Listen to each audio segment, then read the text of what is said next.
14 मार्च 2025 चंद्र ग्रहण के दिन कर लेना 1 रुपए के सिक्के का यह महा उपाय। गरीबी होगी हमेशा के लिए खत्म, बनोगे करोड़पति, धन से माला माल। जी हाँ दोस्तों, इस बार का जो यह चंद्र ग्रहण है ये कोई मामूली ग्रहण नहीं है, बल्कि 190 सालों के इतिहास के बाद होली के दिन लगने वाले इस चंद्र ग्रहण पर कई ऐसे दिव्य और दुर्लभ योग बनने जा रहे हैं, जिससे इस चंद्र ग्रहण का जो महत्व है ना वो कई गुना तक बढ़ चुका है। दोस्तों, अगर आपके दिन खराब चल रहे हैं, आपके ऊपर कर्ज बढ़ चुका है, आपके बनते बनते कार्य बिगड़ते जा रहे हैं, तो ये वीडियो आप लोगों के लिए बहुत ही अच्छा और काम का साबित होने वाला है, क्योंकि इस वीडियो में हम जानने वाले हैं साल 2025 में 14 मार्च के दिन लगने वाले इस चंद्र ग्रहण के मौके पर 1 रुपए के सिक्के का यह उपाय आप लोगों की हर एक मनोकामना को पूर्ण करने वाला है। श्री शिवाय नमस्तुभ्यम मित्रों, साल 2025 का पहला चंद्र ग्रहण फाल्गुन पूर्णिमा यानी कि होली के दिन लगने जा रहा है। और दोस्तों, ये कोई मामूली चंद्र ग्रहण नहीं है, बल्कि एक पूर्णकालिक चंद्र ग्रहण होगा, जिसमें पूर्णिमा की रात में चंद्रमा का जो नजारा है वो एक आग के छल्ले के जैसे दिखाई दे रहा है। साथ ही यह चंद्र ग्रहण सिंह राशि और उत्तरा फाल्गुनी नक्षत्र में लग रहा है। इस नक्षत्र के दौरान जब भी चंद्र ग्रहण होता है ना, उस समय में जो कोई भी उपाय किए जाते हैं, उन उपायों का जल्द से जल्द पूर्ण फल प्राप्त होता है। साल का यह पहला चंद्र ग्रहण 14 मार्च की सुबह में 10:41 से शुरू होगा,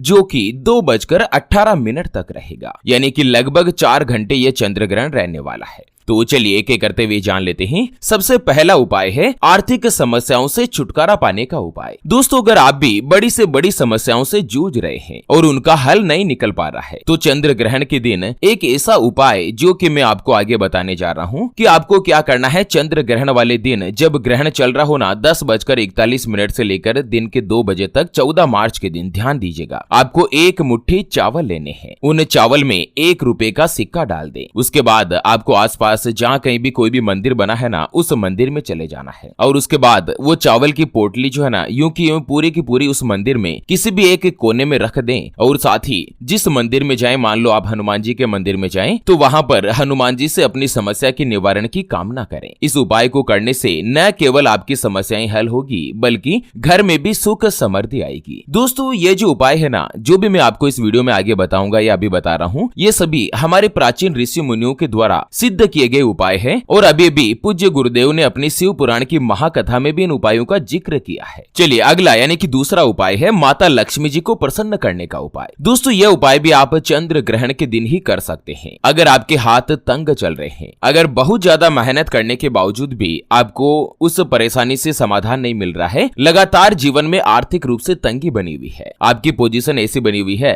कि दोस्तों एक खर्चा निकलता है, उसके पैसे का जुगाड़ होता है, लेकिन दूसरा खर्चा फिर से आ जाता है, जीवन में तमाम तरह की परेशानियां ही परेशानियां रहती है, तो आपको क्या करना है कि इस चंद्र ग्रहण वाले दिन माता लक्ष्मी और भगवान गणेश जी की विशेष पूजा करनी। इस पूजा में एक या तो आपको पीतल का या मिट्टी का कलश लेना है, उसके ऊपर केसर से स्वास्तिक का चिन्ह बनाना है। स्वास्तिक जो समझते हैं ना आप, या तो पीतल का कलश लें या मिट्टी का कलश लें और उस पर स्वास्तिक का चिन्ह बना दें। फिर उस कलश में पूर्ण श्रद्धा, सच्चे हृदय और पवित्र मन के साथ 1 रुपए का सिक्का डाल दें और उसके बाद उस कलश को एक चौकी पर रखें और इस दिन विधि विधान से उस कलश की पूजा करें, लक्ष्मी चालीसा का पाठ करें। इस उपाय से भी घर में धन की कमी जो दूर होती है और आप लोगों पर माता लक्ष्मी जी विशेष मेहरबान और विशेष प्रसन्न रहती है। दोस्तों, वीडियो के नीचे कमेंट बॉक्स में जय माँ लक्ष्मी जी अवश्य लिखिएगा। चलिए अगला उपाय जानते हैं, कर्ज से छुटकारा पाने का उपाय। दोस्तों, आज के इस फैशन के दौर में हर एक व्यक्ति की समस्या होती है कर्जे की, क्योंकि घर की जरूरतें और परिवार को खुश रखने के लिए व्यक्ति को कर्ज लेना ही पड़ता है। अगर आप भी कर्ज से परेशान है और कर्ज से छुटकारा पाना चाहते हैं, तो इस चंद्र ग्रहण पर किए जाने वाले एक दिव्य और दुर्लभ उपाय के ऊपर अपन चर्चा करते हैं। उससे पहले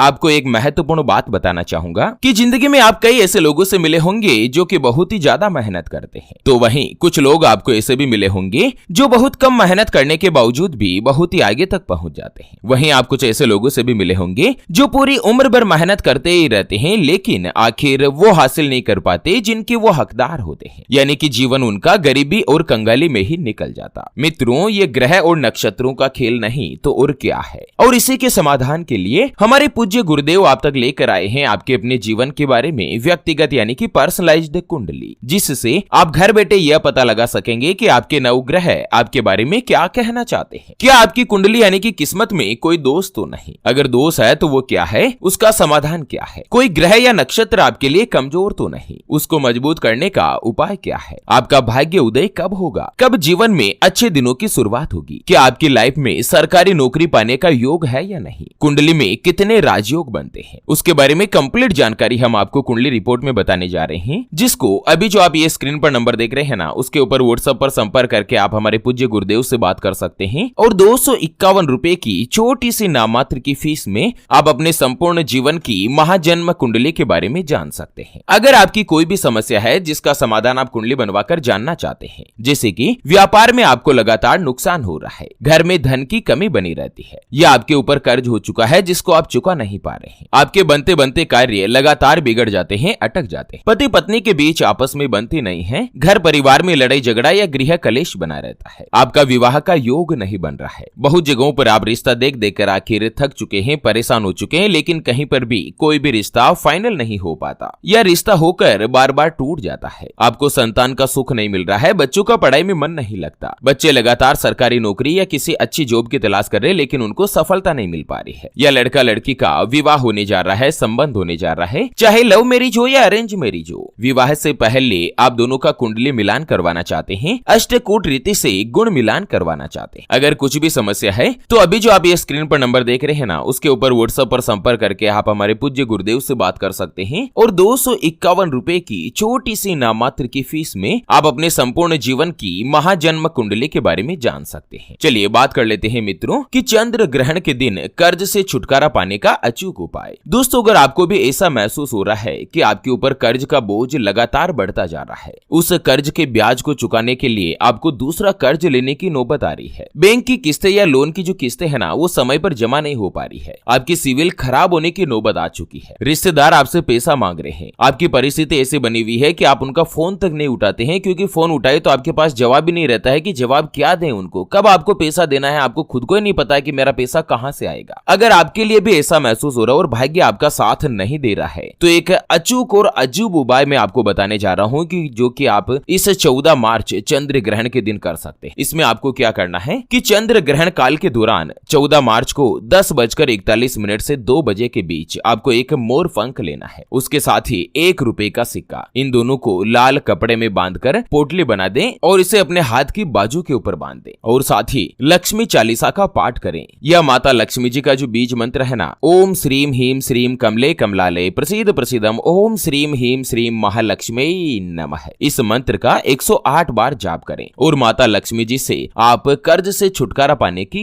प्रार्थना करें। दोस्तों, अगर यह उपाय जो है ना आप इस चंद्र ग्रहण काल के दौरान कर लेते हैं, केवल मोर पंख और 1 रुपए के सिक्के का उपाय जिसमें कोई भी खर्चा नहीं है, लाल कपड़े में बांध के आप अपने हाथ की बाजू में बांध दें। इस आसान उपाय से आपकी सोई हुई किस्मत के द्वार खुलेंगे, सफलता आपके कदमों में होगी, साथ ही माता लक्ष्मी जी की भी आपके ऊपर विशेष रूप से कृपा बरसती रहेगी। चलिए जान लेते हैं अगला उपाय कि घर में नकारात्मकता को दूर करने का उपाय। दोस्तों, जब भी घर में कोई भी नेगेटिव एनर्जी होती है ना, तो उसका प्रभाव क्या रहता है कि घर के परिवार के लोगों में ही चिड़चिड़ापन या अनबन की स्थिति हो जाती है, बाप बेटे के बीच बनती नहीं है, सास बहू में लड़ाई झगड़ा होता रहता है, परिवार में खींचत आने की नौबत आ जाती है। ये सारी परिस्थितियां या तो पितृदोष के कारण होती है या दोस्तों आप अपने घर में किसी भी नेगेटिव एनर्जी नकारात्मकता को अगर घर में महसूस करते हैं ना, तो भी ये चीज होती है। इसमें आपको क्या करना है कि चंद्र ग्रहण जब चल रहा हो, उसी ग्रहण वाले दिन संध्या काल के समय जब सूर्यास्त हो रहा हो, चंद्र ग्रहण के दिन शाम को आपको क्या करना है, अपने घर के मुख्य द्वार के कोने में एक 4 मुखी दीपक जलाना है। 4 मुखी दीपक होता है, एक ही दीपक में 4 अलग अलग बत्ती लगती है और इस दीपक में 1 रुपए का सिक्का भी डाल दें।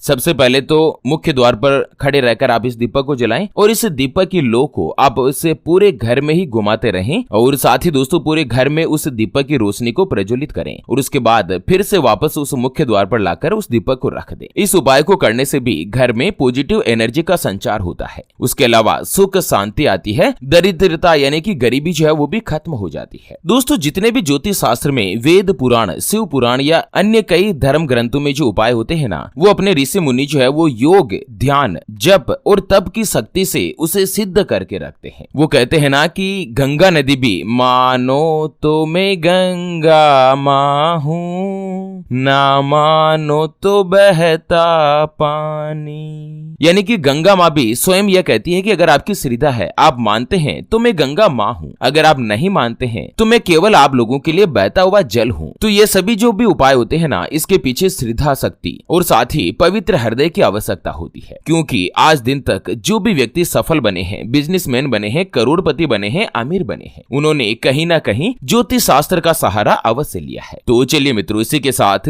चंद्र ग्रहण के दिन किए जाने वाले इस 1 रुपए के सिक्के वाले उपाय के इस वीडियो को फिलहाल के लिए यहीं पर देते हैं विराम। फिर से होंगे हाजिर एक और नई और काम की जानकारी के साथ। तब तक के लिए ओम नमः शिवाय, जय श्री कृष्णा, जय महालक्ष्मी, नमः।